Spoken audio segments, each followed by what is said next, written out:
This is Jackie, and I am here with Ripe, day 4, Bonnaroo 2019. We are enjoying some shade because that is always at a premium at a music festival in the summertime in the South. Your album, Joy in the Wild Unknown, took 6 years in the making. What are some of the benefits of taking your time?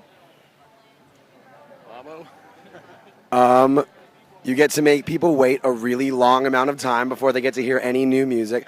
No, when we released our first 2 EPs, it was very much us finding our voice as a band and like literally figuring out like what it was like to be in a studio together. And we were recording music kind of centered around what existed at the time and what felt like the best way to display ourselves.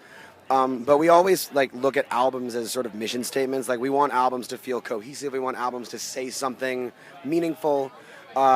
And the jump from going to like just getting in the studio and recording whatever you have to trying to be intentional with all those things, we're okay with taking longer to make that happen. So I would say that if we had been able to do that faster, we probably would have, but I'm very glad that we took the time to do right the things that we wanted to do right. Good things take time. That's totally fine. And you guys are clearly happy with taking your time, so that's good. What song on the album best represents your overall sound? If you had people walking by the festival today and they hear one song, what's the one song you want them to hear? So, 4 answers? Sure. Absolutely. Oh, I don't have an answer. Damn it. I might say a little lighter. I mean, it opens the record, but it's just maybe the more like immediate in your face. If they happen to walk by, they're like, "Oh, that looks really fun," and you show up because it's fun, and then later you realize it's more than just fun. I would actually also agree. I think Little Lighter. I think it's it sonically and also lyrically sort of embodies what we're all about, which is like John just said. It's fun, but it's a weighted fun. It's a fun that matters and lasts after you leave the show, and makes you feel lighter. And that's the point. Just so there can be more than one answer amongst the four of us, I'm going to say Downward. I think that like what we I think what we try to do is to be a band that isn't necessarily defined by one song. Like I think that we go for like ethos being the single unifying factor than like one sound that like can be summed up in one song. But I think that like both Little Lighter and Downward are songs where like if you got 3 minutes and like it's you making a beeline to somebody else playing a different tent, like those are the moments where like if you turn around and come to us, I think you're doing it for like reasons that are really embodied in what we do. Oh, I don't have anything more to say. We got it. So you talked earlier about writing with intention. Is your songwriting more personal and autobiographical, or is it more thematic and broad sweeping?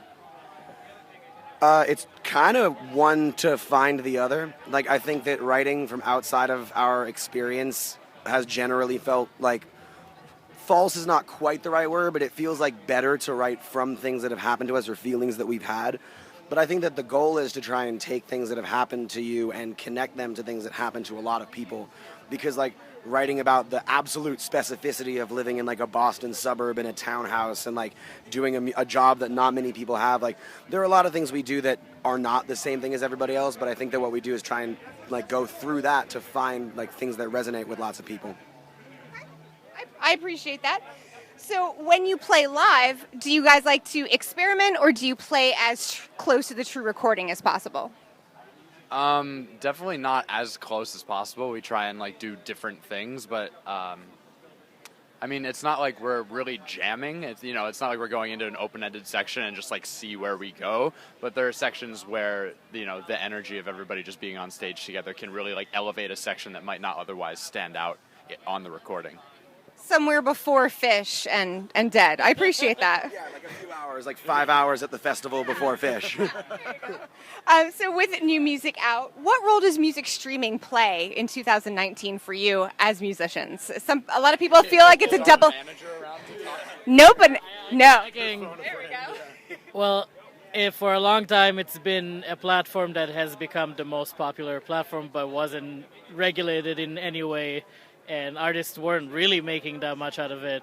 But like you said, like now, finally there's some legislation that's happening and it's become huge. It's both like with Spotify giving you back-end data about like where are your fans from, like what ages, like all these different like demographic, and like that translates to both like when you're booking a tour and you're like, like we have never been in Europe, but now if we want to go to Europe, we know like, oh, this country is particularly what we want to go to, or so it's pretty big game changer right now. I feel like, and It's a good source of data, at least, if anything else, if the financial aspect hasn't quite gotten there.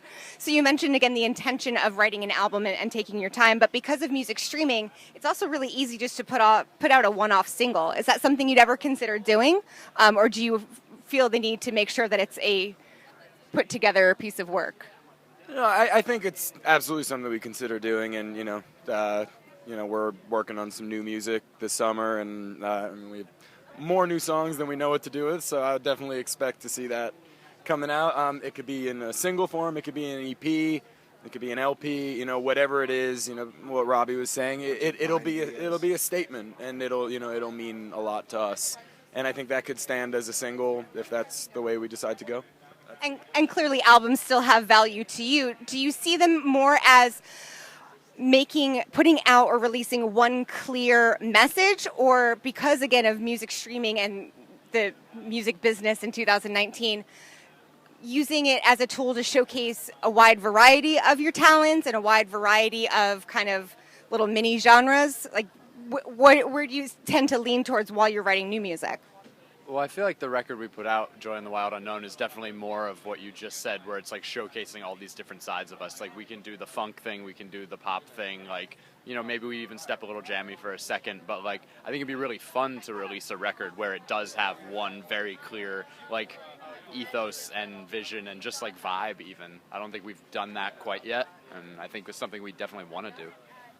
That might be a hint towards the future. You never know. So here at Bonnaroo, obviously there's a ton of different genres. You got Cardi B playing later today, and Fish. That just to me is kind of a multi-genre. How do you go about choosing your set list for a festival like Bonnaroo, where you've got fans walking around all over the place, different genres, versus a show where fans have paid money to see you specifically? Kind of everything we do is a democratic process. Like everybody, like usually one person, simply because it's easier, will take the reins on like a skeleton set that then gets talked out with everybody. Luckily, we play more shows than is healthy for any normal human being. So like we have a growing like bank of experience in terms of what works and what feels what way depending on the circumstance that we do it. At the end of the day, I stand by that if the seven of us are excited about a thing, it's going to do what we want it to do. So for me, it's just trusting the process of like once all of us have talked out like how we feel about a thing and why, like from set list to like artistic direction, like we'll be fine. What's up next for you guys after Bonnaroo? Firefly. So Well, I'll see you next weekend then. all right. Yeah. We got 4 sets. All right. Are you? So each one is going to have a different set list. You can't possibly play the same one over and over again because I think you would be like, this is fucking Groundhog Day, and I can't. Yeah. Least favorite movie? I fucking hate Groundhog Day. It's ungood. I support that. It's so bad that it's ungood. I like you, but Groundhog Day, yeah. So Firefly will not feel like Groundhog Day for you, but 4 sets. What's next after Bonnaroo and Firefly?